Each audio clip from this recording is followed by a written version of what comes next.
আপনাকে যদি আমি বলি কিছু মানুষের বেঁচে থাকার অধিকার নাই, আপনি কি আমার সাথে এগ্রি করবেন?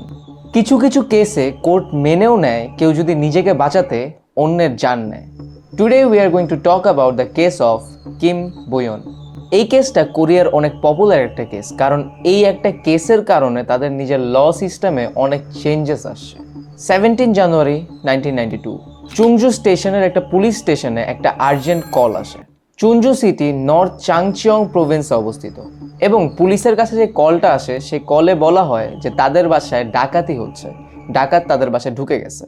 যদিও পুলিশ ক্রাইম সিনে যেতে যেতে ডাকাতটা পালায় যায়। পুলিশ বাসার ভিতর ঢুকে দেখে পুরা বাসাটা আওলানো এবং একটা বেডরুমের ভিতরে ঢুকে দেখতে পারে একটা লোকের বডি বেডে পড়ে আছে, যে শুধু একটা আন্ডারওয়্যার পরেছিল। তার পুরা বডিতে ছিল চাকুর আঘাত, যেটা আসলে দেখেই বোঝা যাচ্ছিল তাকে চাকু দিয়ে আঘাত করতে করতে মেরে ফেলা হয়েছে। যেই মেয়েটা পুলিশকে কল দিয়েছিল সে হচ্ছে ভিকটিমের মেয়ে, যার নাম ছিল কিম বোয়ন। বোয়নকে দেখে আসলে পুলিশ বুঝতে পারে সে ভয় পেয়ে আছে আর সে নার্ভাস, কিন্তু তার যতটা শকড হওয়ার কথা সে ততটা শকড ছিল না। নিজের একজন ফ্যামিলি মেম্বার মারা গেলে মানুষ যেই পরিমাণে শক হয়, তার ভিতরে সেই শকনেসটা পুলিশ দেখতে পাচ্ছিল না। আর ইভেন সে পুরো ঘটনাটা পুলিশকে অনেক শান্তভাবে এক্সপ্লেইন করে। ডিটেকটিভ আর প্যারামেডিকরা ওই রবারি মার্ডার সিনে চলে যায় এবং সেই লোকটাকে মৃত ঘোষণা করে। তারা বাসার চারিদিকে খোঁজা শুরু করে, কিন্তু তারা অনেক কনফিউজ হয়ে যায়, কারণ বাসার আশেপাশে দেখে জিনিসটা আসলে খুব সিম্পল একটা রবারি মার্ডার মনে হচ্ছিল না তাদের কাছে। ডাকাতটা বোয়নের বাবাকে মার্ডার করে আর যত ভ্যালুয়েবল জিনিস থাকে, টাকা গয়না সব নিয়ে যায়, কিন্তু তার মেয়েকে কিছুই করে না। সেকেন্ডলি, তাদের কথা অনুযায়ী ডাকাতটা বাসায় রাত্রেবেলা ঢুকে, কিন্তু তারা যখন জানলা দরজা সব খুঁজে দেখে কোনো জায়গায় এরকম সাইন ছিল না যে বাইরে থেকে কেউ ভিতরে ভেঙে ঢুকেছে। ইভেন তারা যে ডেড বডিটা পায় সেটা বিছানায় উবুত করে শোয়ানো ছিল, আর তাকে দেখে এরকম কোনো সাইন পাওয়া যাচ্ছিল না যে তাকে কেউ মারতে আসছে এবং সে ছোটাছুটি করতেছে। সে খুব সিম্পল ভাবে উবুত হয়ে শুয়েছিল। এই পুরো ব্যাপারগুলা পুলিশের অনেক সাসপিশিয়াস লাগে, কারণ ইউজুয়ালি ডাকাতদের মেইন প্ল্যান থাকে ডাকাতি করা, মানুষকে মার্ডার করা না। কিন্তু এই কেসটাতে বোঝা যাচ্ছিল ডাকাতের মেইন উদ্দেশ্য ছিল সেই লোকটাকে মার্ডার করা। তাকে জাস্ট একবার না, অনেকবার চাকু দিয়ে আঘাত করা হয়, just to make sure he is dead. Police ওই ক্রাইম সিন থেকে ফিঙ্গারপ্রিন্ট পায়, যেটা ম্যাচ করে দেখা যায় সেই ফিঙ্গারপ্রিন্টটা ছিল 21 ইয়ার ওল্ড কিম জিন গোয়ানের। সারপ্রাইজিংলি জিন আর যে ভিকটিমের মেয়ে ছিল বোয়ন, দুইজন একই ইউনিভার্সিটিতে পড়াশোনা করতো।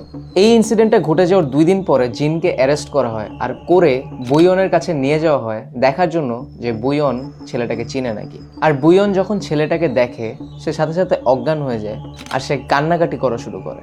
আর সে কাঁদতে কাঁদতে পুলিশের কাছে শেয়ার করে যে এই মার্ডারটা সেই করেছে। এই ঘটনাটা ঘটে যাওয়ার পরেই বোয়নকে অ্যারেস্ট করে ফেলা হয়। তাহলে কি হয়েছিল সেখানে? Let's take a look at her side of the story. Boeun ছোটবেলা থেকে বেশিরভাগ টাইম সে বাসায় কাটাতো, বাইরের কারোর সাথে এরকম একটা মিশতো না। বাট বোয়ন যখন কলেজে উঠে সে তার ক্যাম্পাস লাইফটা অনেক বেশি এনজয় করে। সে ঘোরাঘুরি শুরু করে, সে নতুন করে ফ্রিডম পায়। তার সাথে একজনের প্রেম হয় যার নাম ছিল কিম জিন গোয়ান। যে লোকটা বুয়ং এর বাবার মার্ডার করেছে সে ছিল বুয়ং এর লাভার। জিন আর বুয়নের যতদিন ধরে রিলেশনটা বাড়ে তত তারা ইমোশনালি অ্যাটাচড হয়ে যায়। আর একটা পর্যায়ে বুয়নের ভিতরে যে জিনিসটা লুকানো ছিল সে আর সেটা হাইড করে রাখতে পারে না। সে জিনকে সবকিছু বলে দেয়। আর সে যেটা বলে সেটা হচ্ছে বুয়নের বয়স যখন মাত্র 7 ছিল তখন তার মা একজন ব্যক্তিকে বিয়ে করে যার নাম ছিল কিম ইয়ং ও। প্রথম 2 বছর তাদের লাইফটা অনেক সুন্দরভাবে কাটে, কিন্তু বুয়নের বয়স যখন মাত্র 9 বছর তার সৎ বাবা মানে তার স্টেপ ফাদার তাকে বাজেভাবে টাচ করা শুরু করে। যখনই তার মা আশেপাশে থাকতো না তাকে বাজেভাবে টাচ করা হতো। একদিন বুয়নের মা এই জিনিসটা দেখে ফেলে, কিন্তু সে কিছুই বলতে পারে না, কারণ সে তার হাজবেন্ডকে অনেক ভয় পেত। সে খুব খারাপ একজন মানুষ ছিল, সে অনেক রাগারাগি করতো, ইভেন তাদের গায়ে হাত তুলতো। বুয়নের মা যখন এই জিনিসটা জেনে যায় তার হাজবেন্ড আসলে তারপর থেকে কেয়ার করা অফ করে দেয়। সে যখন ইচ্ছা বুয়নকে ভায়োলেট করতো, যা ইচ্ছা তাই করতো যখনই সুযোগ পেত। Even when she was on her period, সে যখন শাওয়ার নিত সব সময়, মানে যখন তার মন চেত সে বুয়নের সাথে যা তা করতো। ইভেন এরকমও দিন গেছে যখন বুয়ন আর বুয়নের মা দুজনকে একসাথে ধরে জোর করে উল্টাপাল্টা কাজ করা হয়। বুয়নের বয়স যখন 12 বছর হয়ে যায় তখন বুয়নকে অলমোস্ট এভরিডে হ্যারাস করা হতো, অলমোস্ট এভরিডে। ইভেন তার যে জানোয়ার রূপী বাবা ছিল সে তাকে উল্টাপাল্টা ভিডিওস দেখাতো আর বলতো এই জিনিসগুলো রিক্রিয়েট করতে হবে। যখন বুয়ন বলতো যে সে পুলিশ ডাকবে, তখন তাকে ভয় দেখানো হইতো একটা চাকু আর ইঁদুরের বিষ নিয়ে, যে তাকে মেরে ফেলা হবে। সে তার লাইফের 12টা বছর এই জিনিসটা নিয়ে সাফার করে, কারণ তার সৎ বাবা কিম ইয়ং ও একজন হাই র্যাঙ্কিং অফিসিয়াল ছিল প্রসিকিউটরস অফিসে। আর যারা যারা প্রসিকিউটর অফিসার হাই র্যাঙ্কিং কর্মকর্তাদের ব্যাপারে জানেন না, তারা আসলে অনেক পাওয়ারফুল ছিল। আর ইভেন পুলিশ বলেন, কিছু কিছু ডিফেন্সের লোক তাদেরকে ভয় পেত। ইভেন এরকমও দিন গেছে, বুয়ন যখন পুলিশকে ডাকছে, পুলিশ বাসায় এসে যখন দেখে তার বাবা এরকম একজন হাই লেভেল কর্মচারী, সেই পুলিশগুলা তার বাবাকে সালাম দিয়ে চলে যায়।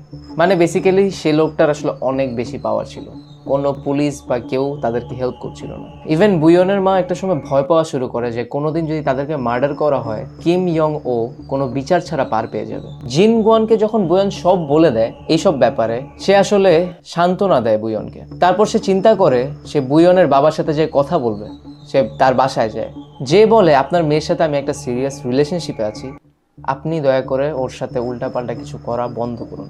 কিন্তু আসলে লাভ হয় না, কারণ বুয়নের সেই সৎ বাবা তাদেরকেও থ্রেট দেয়।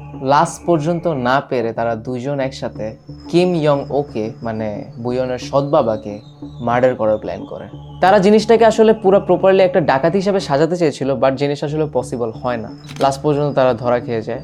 পুরো সাউথ কোরিয়াতে এই কেসটা অনেক ফেমাস হয়ে যায়। ইভেন কিছু মানুষ নিজেদেরকে ভলেন্টিয়ার করতেছিল, তারা একটা কমিটি গঠন করে, যেখান থেকে কিছু লয়ার থাকে, স্টুডেন্টস ছিল, যারা তাদের পক্ষ নিয়ে, মানে বুয়নের পক্ষ নিয়ে এই কেসের লড়াই করে। ইভেন তারা অনেক লড়াই করে একটা কাজও করতে পারে, সেটা হচ্ছে তাদের যে সাজাটা দিয়েছিল বুয়নকে আর জিনগুয়ানকে, তাদের সাজাও কমায় দেওয়া হয়। তারপর থেকে যখন কেউ কারো মার্ডার করে, তার পিছনের রিজনটাকে অনেক ভ্যালু দেওয়া হয় সাউথ কোরিয়ান লতে। So guys, that's it for today's video. Thanks for watching. Comment বক্সে আপনার ফ্রেন্ডসদেরকে মেনশন করুন যারা এই ভিডিওটা দেখতে পারে। Make sure to share the video. I will see you guys next time.